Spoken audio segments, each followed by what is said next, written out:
जय भोजपुरिया समाज। जी हाँ भैया, आप सबके बता दी बहुत ही बड़ा अपडेट बा काहे कि भैया पावर स्टार पवन सिंह के बड़ा ही हिट गाना आप सबके बीच आवे जा रहा बा, जौना गाना के टाइटल बा पियर फराक वाली। जी अभी आप सबको बता दी ई गाना के इंतजार आप सबके बड़ा ही दिन से बना रहा।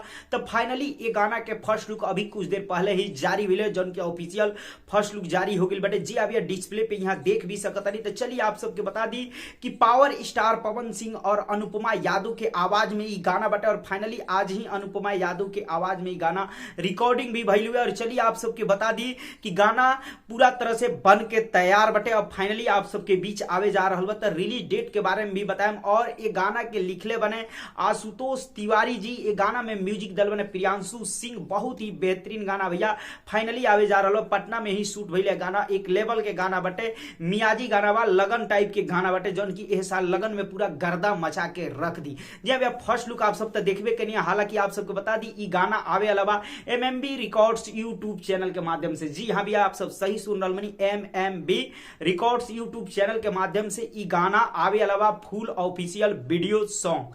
और साफ तौर पे बता दी भैया ई गाना कहिया अलावा।